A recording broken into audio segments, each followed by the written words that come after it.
Greetings, everyone. I'm excited to welcome James Gasteen, co-founder and CEO at Unaric, to the show today. James, welcome. Thanks a lot, Ben. Great to have you here. Let's dive right in. Tell us a little bit about your background.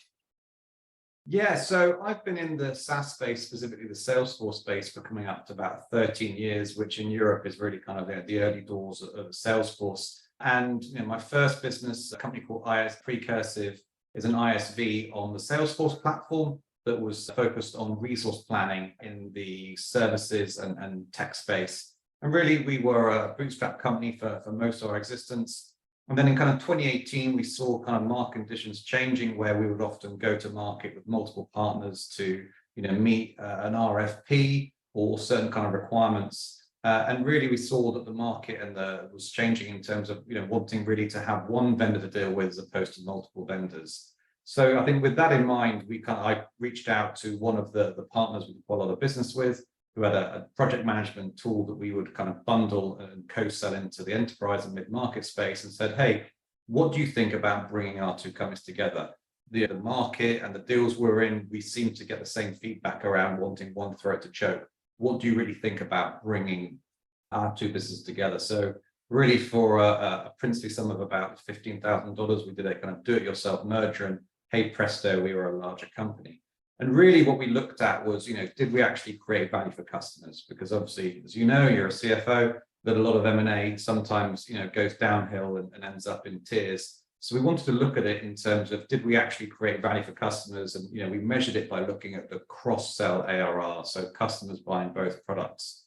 And really what we saw is that between, the before and after picture was really kind of, I won't go into the numbers exactly, but, it went up about kind of 10x. And that was during COVID. So again, just by bringing together these two products under a common sales and marketing team, product under a kind of common product ownership, having effectively kind of shared shareholders who are driving towards the same goal, we were really able to drive that kind of cross-sell. And that was a real light bulb moment for me, because I thought, okay, in my next business, which is now Unaric, I'd love to have a platform really where I can bring together apps on that same tech platform where customers are kind of bought into it, and really drive that cross-sell by helping customers solve bigger problems, but having one relationship and one experience as opposed to multiple and fragmented relationships. Yeah, so that was the light bulb moment. And now you founded Unaric, or co-founded it. So tell us about the product services, because this is a little different play, which is really interesting. So tell us what Unaric does.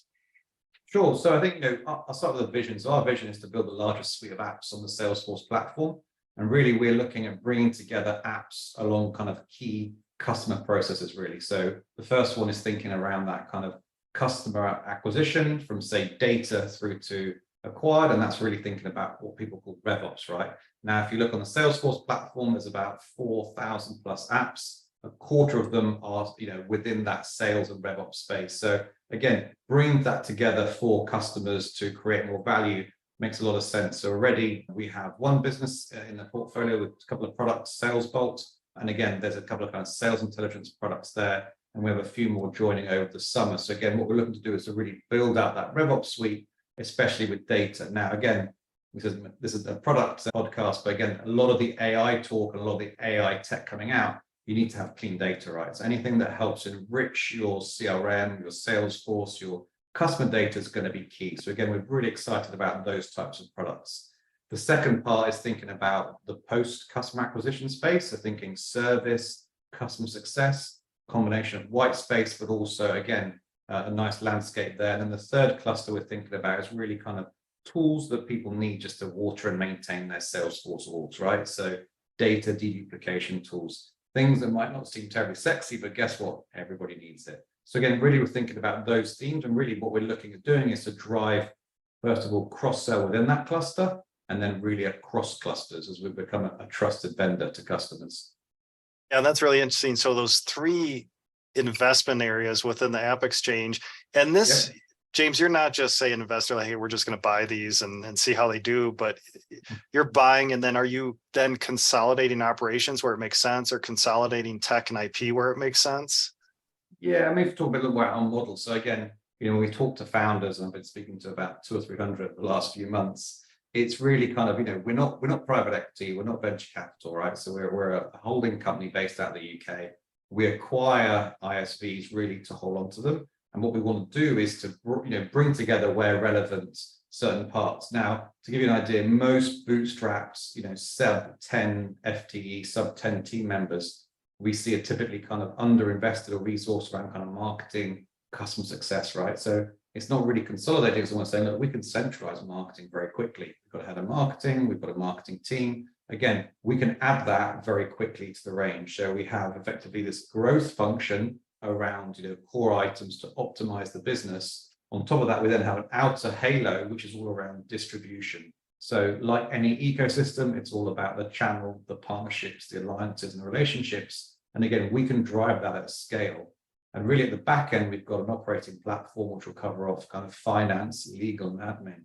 I think probably the important thing to note is that these companies are small, so it's not a typical private equity cost reduction play. It's more a case that if we can accelerate that growth through effectively some of these head HQ resources, effectively a lot of these companies almost hit what we call kind of operational leverage. So again, we can kind of grow them very efficiently from our Unaric resources, but also get the cross-sell because they'll be part of a wider suite. So typically there'll be a sister product before and afterwards, which makes that cross-sell a lot easier. Yeah, and that's interesting. And then what about your investment thesis here? Do you have a certain revenue range, customer size? What are you focused on when you're searching? You mentioned talking to a couple hundred founders. What criteria do you have as far as a candidate that makes a good fit? Yeah, sure. So on our website, we've detailed out that we're looking really for companies that are, $500,000 of ARR and upwards. We tend to find that, that's a limit really. Anything below that, it's maybe product market fit isn't there, things are still in their infancy. We look for, hopefully profitability or kind of break even. Obviously, certain items like churn we look at. There's been a lot of churn. I think a lot of SaaS companies have experienced churn, right? So again, a lot of things that we see, for example, is what I'd call macro churn. A customer got bought out, they either went under or they've turned off the Salesforce platform. So you can't do anything about it, right? It's not something about the implementation. It's not anything product related per se. And then I think, obviously then it fits in the Salesforce space because that's our background and that's really kind of our heritage of the team with kind of 35 years experience. Okay. Yeah, that makes sense. So really interesting. So a little different play than just say, creating an IP and now selling and now rolling this up and operating, cross-selling, offering that back office that they normally wouldn't have. And so what year did you found Unaric? So Unaric was established, I think it was 1st of July, 2022. And we've been kind of working. So, the backstory is that Peter Lindholm and I were working on it from about kind of February onwards. We incorporated the company in July. Then we had, effectively Moritz joined us as a CFO. So again, he's got a banking M&A background. And then Neil, who'd also, like myself, had built a bootstrapped ISV in the space. So that was the initial kind of founding 14. And then I think we're up to about 8 now. So again, we've got an M&A manager, head of architecture, head of marketing, and then a business development manager joining next month. So again, we've got a good core team there, top heavy with that functional expertise, really part of our positioning with founders and say, look, you've often may have had these items lacking. We've got it in-house, right? Instead of raising money, diluting, which is very hard to do in this environment, you've got these resources here to hand. You can use them, pull them in. You've got like the top 20 tech architect in his space, pull them in, right? You don't have to worry about hiring them. So again, we can often have that mixture of kind of expertise, but also in certain items such as marketing, we've also got the execution because again, we often see that a lot of these smaller ISV partners may be lacking in, say, marketing. My first business certainly did. For the first 5 or 6 years, we didn't have marketing. It was very much like sales, BDRs, anything to do with marketing was kind of, seen as a luxury. So again, that's something we can kind of provide and take on very quickly. And then are you guys remote? Do you have a location for, say, the team? Yeah, so we're I'd say London is our HQ. Most of I'd say half of the team are based in the UK, half of them aren't. So we we are remote first, and then we get together every 2 to 3 weeks, as it were. Other companies in the portfolio, again, are spread around. So again, part of, I think, being in this Salesforce ecosystem with the channels alliances is it lends itself very well to this remote culture because, again, it's where the customers are that's most important, and you work backwards, right? So, typically a lot of the customers are in the US, whether the company's headquartered there or not. Mhm. And so you mentioned about 8 staff and growing, but what about on the company side? How many employees on the companies that you've acquired so far? So far, there's we announced our first one in the TechCrunch press release, I think at the end of June. So that's got about 4 or 5 team members, and then we have 2 more businesses joining in the coming months, which will probably add, probably be double digits on the portfolio side. And most of these companies, I'd say, are quite lean, right? So they typically are, R&D focused versus kind of sales and marketing focused. Okay. All right. Yeah, that makes a lot of sense. So a couple coming up that will be announced. So we'll be looking for that. And then anything you want to share around your revenue range now or potential revenue range this year with the combined companies coming in? Yes, I mean, I'd say, in the next year, we're looking to get to 10 million of ARR. So again, through a combination of acquisitions, but also organic growth. So again, that's a key part of our plan. We're not just, acquiring ARR, we're also looking to cross-sell it, upsell, but also through, what we say Unaric initiatives, we can also start to drive net new logos into the group. So if you think about really our growth equation, it's penetration of the Salesforce customer base multiplied by the average number of Unaric products purchased, right? So if we move the lever on, if we acquire new businesses with more customers in the Salesforce space, that drives it up. And then we also have the flywheel, which is really around the average number of products cross-sell. And that's really kind of how we think about growth. Okay. And then I saw that you raised some capital, about 35 million. Yeah. What currency was that in? Was that dollars or pounds? Correct, yeah. Okay, so 35 million seed round, which large seed round. But yeah, tell us a little bit about that, because it's a little different than, say, a founder with an idea or an MVP and, hey, I need some funding to grow this. So how did you approach this fundraising round? Yeah, it's a good question. Obviously, the market's changed and I suppose was changing as we wrapped it up. So we actually closed out, I think, in March, but we wanted to announce with the portfolio company and also a large trade show that was the London kind of world tour. And really, like anything, it was a case of what's the our vision really was to kind of be perceived and be positioned and to be a software company versus a fund structure. So it's really a case of like, okay, what's the best way to get there? And also like, how do we make sure that we raise enough then to get to a meaningful milestone, double-digit millions of ARR, and then that allows us then to kind of have flexibility in terms of what we do next after that. I mean, we're purely focused on the Salesforce space. We see a lot of runway there in terms of other companies, both to acquire, but also in terms of headroom growth. So again, it was really a case of that was the thinking. I think we're very fortunate to get that raise, because a lot of other founders I speak to right now, it's pretty choppy out there, and if deals are getting done, the terms are a lot tighter. And any lessons learned in that process, maybe for other founders thinking about this same sort of play, where maybe I'll acquire some Google Chrome apps or apps in different app exchanges out there, because it's not just the typical fundraising round for a founder. So any kind of lessons learned on how you approach that, because you weren't approaching it, say, we're not a PE firm, but we're also not just creating this IP. We want to acquire companies and operate, cross-sell, and so on. So any lessons learned that you could pass along there? Yeah, I think the key one is just be really, really clear about your messaging. So, sometimes when you tell people the story around a roll-up or consolidation, they automatically think, okay, you're a private equity firm, we're not that type of investor, and they stop listening. So, which is a shame, because there could be a good fit. So I think that was one item. I think the other thing is to just basically think about what some of those tailwinds. And really, if you see, what's happening in the SaaS space, this kind of consolidation theme, which is happening in other ecosystems. So we're seeing it in Atlassian, we're seeing it in, apps in the Amazon space. Really, that was the step before that was a lot of consolidation in the Amazon merchant space, right? So COVID happened, everyone was locked at home, spending far too much money on Amazon and these marketplaces. And then someone said, look, let's start rolling up these merchants, right? And they're retailers or e-tailers, but again, it's a semi-recurring revenue stream with decent margins. We can add some leverage to it. So there was that model of the kind of the FBA aggregator, right? The SellerXs of the world.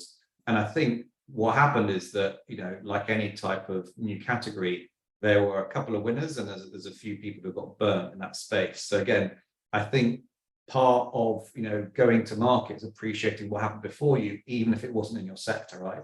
So people would still say to us, oh, we've invested in FB aggregators, it didn't go well, so therefore we're not going to invest in a SaaS aggregator. You're like, but it's a completely different revenue stream, it's a different category. It's, ours is technology and IP based. Yours, there was no IP, right? It was selling shampoo on Amazon. So again, it was a very different proposition. But again, I think it was some investors had been burnt, and therefore, if you said one of those few words that got them burnt, they would retract. So I think that's probably a core tip. Just be aware of what happened and what's those investment themes. Because again, when it's new, when it was COVID and everyone's throwing, checks around, everyone got very excited. And obviously then there was the kind of the come down, the hangover in 2022, when people started realizing that these bets didn't materialize. And even if we would do our best in positioning, sometimes, investors would just say, well, look, if we hear the word aggregator or consolidator, we get a nervous twitch, so we're going to pass. So I'd say it's something like that. And then, like anything, I've done fundraising before my first business, is there's really two time windows I see. The first is, say, January to the summer season. And then the second is kind of September to the holiday period, right? The Christmas holiday period.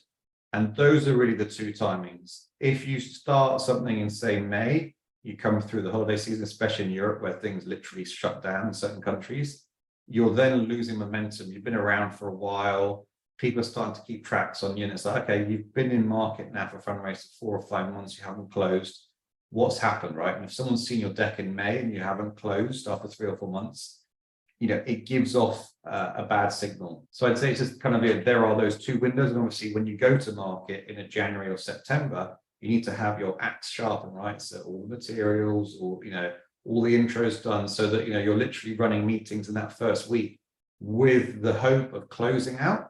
Otherwise, I've had it before in my first business where, we'd start a process and then you hit the Christmas period and then it closes in, it closes in February, because half of January is a write-off with people coming back from vacation. So again, I think that's the core bit for me, just thinking about that timing bit. And then obviously with that timing bit, really sussing out beforehand, like, who's really kind of in market, because it's very easy to get, well, very easy.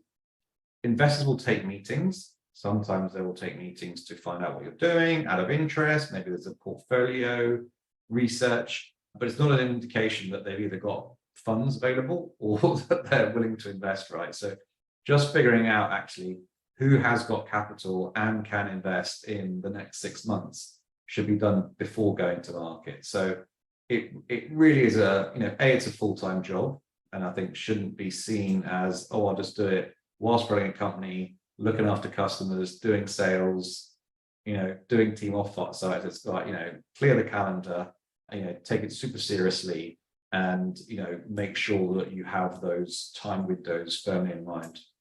Yeah, really important. That does come up quite often with fundraising. And normally I talk about the go-to-market motion of the company, but would love to hear, James, in your case, when you're prospecting, trying to find companies, are you spending just a lot of time on the Salesforce App Exchange and filtering and looking for keywords of companies to find and then trying to reach out to them? Tell us a little bit how you're prospecting for these companies. Yeah, so I mean, we're fortunate that between, say, 3 of us, we've got this kind of 35 years experience. So a lot of our initial conversations and acquisition pipeline came through, network, or, hey, I went to this conference. So, we kind of were established that way. James, who's our chief architect, he's a certified technical architect, right? So it's like a badge in the Salesforce space that opens up certain doors. So I think really just that kind of first set, a lot of those meetings were really driven through, hey, we're now doing this, we'd love to get your thoughts, right? People we knew, or, we knew in the space, especially founders who maybe have been successful, moved on. So that was kind of quite a key part. And Salesforce is very much a kind of community orientated ecosystem. So it's great in that case. And then really, we kind of we built out obviously the data set of the App Exchange, but really kind of thinking, carefully about, how we build the portfolio, as opposed to just saying, hey, let's contact 4,000 app owners and see if they're up for selling. It's much more, okay, like, what makes sense, right? What makes sense from a thesis perspective? What makes sense from a kind of like, okay, where are those tailwinds? So again, if you look at Salesforce messaging, AI plus data plus CRM. Now they happen to sell a lot of other things apart from the CRM. However, where does that kind of sit? That's really a RevOps messaging, right? And a combination of, I'd say, strategy plus serendipity, to mimic kind of Michael Jordan's quote, kind of, meant that RevOps space was a good space to be in. Really, the idea around the service space was really looking at, okay, what's happening in the macro picture, where, again, how many more new salespeople are going to be entering the job force this year? It's probably going to be a loss rather than a gain, right? Given some of the cuts, especially in the tech industries, some of the larger industries. So again, service felt like it was the next place that made sense, right? We knew that service revenues were growing at Salesforce. We know there's a lot of themes there, for example, around effectively that, that aftercare, the post-sales experience, didn't really have as much of a home or process as, say, sales and sales forecasting. So again, that piece kind of made sense. So we kind of attacked it with thinking, okay, look, what kind of really makes sense? What's our kind of thesis or hypothesis on this area? And what, let's have some conviction as opposed to, buy anything and hoping it glues together. Because really for us, having that cross-sell makes a lot of sense. So, to give you an idea, within the three companies that will be in the fold in the coming months, we're already seeing there's cross-sell between industries, between the buyers, so the personas, but also in terms of a wider process, right? Which is great. So even with those three, we can start to demonstrate this cross-sell. Whereas if we had three completely isolated products, one in finance, one in HR, one in project management, it would be really difficult to demonstrate cross-sell, because it'd be like, great, we might have the same group company, we might be selling to Coca-Cola UK, but we've got three different buyers and it's enterprise, so it's three different sales motions. So that's how really we kind of think about it. And obviously we're going to Dreamforce, which is a Salesforce's largest conference. So we're putting on kind of events there. We're having a dinner. So we tend to do those types of things. But again, you've been a CFO before. So it's, again, with things like, selling a business, it's not a spur of the moment. Yeah, here we go. It's building relationships, right? So it's building relationships, understanding who, and also testing what we're doing. And so far, I'd say 95 or 99% of founders have been responsive and said, hey, that's a great idea. I like what you're doing. Not right timing. Don't want to sell my company, whatever it might be. There's often a reason. But generally, it was good to get the validation that what we're building makes sense, and it makes sense for the Salesforce ecosystem. Yeah, it makes a ton of sense. And from your perspective, a little different maybe for founder, but as you're aggregating and thinking about this, do you have a metric that you're focused on, from I'd say, I don't know, like an investment level, but, an aggregation level, like what are you looking at that shows traction or performance for your business? So do you mean before we acquire or once it's been acquired? I'd say, yeah, more like the strategy, like, as you think, you have one acquisition, you have a couple coming up, and, what are you thinking about? Are you thinking just about total ARR? Are you thinking about customer counts? Are you thinking about cross-sell potential as a number that's important when you look at this aggregation play? Yeah, so that's a good question. So I think, really what we do is it comes down to, obviously we want ARR just like anybody else. At the same time, it's where did that ARR come from and how much did it cost us? So again, I think the idea of building this kind of, this suite of apps on the Salesforce platform, it was really around, okay, how do we provide a better experience to the customer, but also behind that, for us, it then means that cross-sell is a lot easier. So it's really just thinking around that cross-sell, or I'd even say like the lead source, right? So if we're able then to cross-sell within the customers that are across Unaric, that's really what we're looking to do, because then it's a case that it's a better experience to the customer. It's a much stickier, where they're then able to bundle, package, offer better service and support. And that's what we're kind of really looking at. So if I had to boil it down, it would maybe be a CAC metric, right? And thinking around, what's the CAC and then what's that kind of lead source. Now, obviously, through one of the products as well in our portfolio, we can then start to understand as well when people move. So what we're going to start thinking about, we look at the pipeline funnel as what's that lead source? So hopefully it would be, sister company in the group, but also potentially customers who may have left where they're working, went somewhere else, right? So we want to think about really, it's that kind of customer success flywheel. I think we've got a view that, the sales function is going to be very different in the coming years. This idea of having maybe an army of BDRs and AEs, it works maybe for some industries, but for what we're doing, we see it as much more of a kind of a customer success driven motion where, it's much more around the relationship, thinking about the cross sell, maybe product led growth for more tactical products where end users need to get their hands on it and try it out, right, without the need or friction of a sales intervention. Okay. Yeah, no, that's really interesting. And James, really appreciate you sharing your experience today. And as we wrap up, tell us what's coming up next for Unaric. I know we have maybe a couple press releases coming up with some acquisitions, but what's coming up that's new and exciting? Yes, I mean, we're super stoked. We've got Charlie's just joined us head of marketing. So that's fantastic. And really just thinking around, how do we then start to tell the story from a customer perspective? So that's going to be coming out. We're going to be at Dreamforce in 4 weeks. So again, we are sponsoring one of the parties before the rock concert. We're putting on an event. We're hiring some space. That's going to be really neat. And then I think it's going to be a case of welcoming some more companies into the fold, but also meeting a lot of fans face to face. It's going to be super exciting. And again, I think we tend to follow the Salesforce events calendar. There'll be an event just before the Christmas period in New York. And again, just kind of getting out there, meeting founders, but also building those kind of partnerships. Yeah, that's great. And I'm looking forward to those press releases. So if listeners would like to learn more about Unaric, where should we send them online? Yeah, I mean, if you check out our website, unaric.com, we've got loads of events there. If you are going to Dreamforce and you're in the Salesforce space, then unaric.com/Dreamforce. We've got a list of all the things we're doing. We're sponsoring a party, so you can sign up there and get yourself a ticket. It should be really fun. It's at an arcade. So you remember those like Pac-Man, Street Fighter, so it's like an arcade thing with drinks on us and with some food. So we're kind of sponsoring that with a few others in the Salesforce space, which would be really cool. And then we've also, we've got some room if you want to grab a coffee, charge your phone, put your feet up. We've got some space just near the conference center. So again, Dreamforce, a lot of fun, but it's a bit of a circus. So again, if anyone wants to recharge, they're very welcome to drop by. That's great. Yeah, that's exciting. Looking forward to that. So James, really appreciate your time today and sharing your experience and insight. No, it's been awesome, Ben. Thanks for having me on the show. Yeah, thanks for joining.